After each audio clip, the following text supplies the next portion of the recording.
ठाकुर जी आए, आकर के भोंदू के पास आके खड़े गए, अरे तेरा नाम कहा है? भोंदू भूल गया, अपना नाम ही भूल गया। मेरा नाम कहा है? बोले वही तो कह रहा हूं, तेरा नाम कहा है? मेरा नाम सोचन दो, नहीं सोचने दो। ठाकुर जी इतनी जोर से, अच्छा अपना नाम ही भूल गो। ठाकुर जी का रूप ही ऐसा।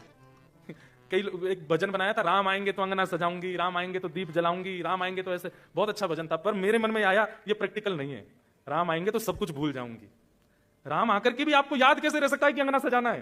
राम आके आपको कैसे याद रह सकता है कि आपको भोजन बनाना है? तो समझना कोई और ही आया, राम जी नहीं आए। विदुरानी के घर गए थे, पाटा उल्टा रख दिया ठाकुर जी को बैठाने को, बैठ गए। ठाकुर जी बोले काकी जी भूख लगी है, जल्दी कुछ लाओ। विदुरानी केले लेकर के आई और छिलके खिला रही है ठाकुर जी को, केले दूर फेंक रही है। ठाकुर जी प्रेम से पा रहे हैं। इतने में विदुर जी आ गए। विदुर जी आके बोले अरे क्या कर दिया, पहली बार ठाकुर जी घर पे आए, छिलका खिला दिया उनको।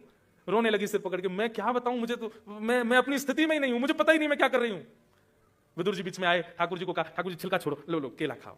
ठाकुर जी केला पाए, एक बात पाते ही ठाकुर जी बोले काका जी बिल्कुल स्वाद ना आ रहा। काकी जो छिलका खिला रही ना वहां में ज्यादा स्वाद हो। क्यों? ये तन बेसुध जब हो जाता है कृष्ण प्रेम, तभी प्रारंभ होता है। आपको शुद्ध कैसे रह सकती है उनके सामने आकर के? भोंदू बोलो भूल गो मेरा नाम कहा है। ठाकुर जी हंस गए, बैठ गए उसके बगल में।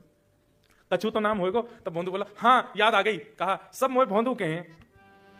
अब भोंदू नाम सुन के तो ठाकुर जी को इतनी जोर की हंसी आई। ठाकुर जी बोले कहा नाम है तेरो? बोले भोंदू। ठाकुर जी और जोर से हंसे, इधर उधर गिरते गिरते फिर उठे, फिरते बताइयो कहा नाम है तेरो? बोले भोंदू। ठाकुर जी और अरे मेरो भोंदू। मजाक मजाक में हंसते हंसते ठाकुर जी उसको ऐसे पकड़े, ऐसे हृदय से लगाए। लेकिन भाई ठाकुर जी तो मजाक में कर रहे हैं, भोंदू के प्राण निकल रहे हैं। भोंदू से सहन नहीं हो रहा इतना प्रेम। नेत्र सजल हो गए, मुखमंडल पर मुस्कान, मुख से हंस रहा है, आंखों से आंसू गिर रहे हैं और शरीर पूरा कांप रहा है, रोम रोम उसके खड़े हो रहे हैं। भोंदू आज सोच नहीं पा रहा ये क्या क्या हो रहा है मेरे साथ। गुरु के प्रति दास्यम से यह संभव है। ठाकुर जी बोले भैया तेने आज बहुत हंसाया मैं, मेरे पेट में दर्द है को हंसते हंसते, तू मेरो सखा बन जा, आज ते मैं तेरो सखा, तू मेरो सखा।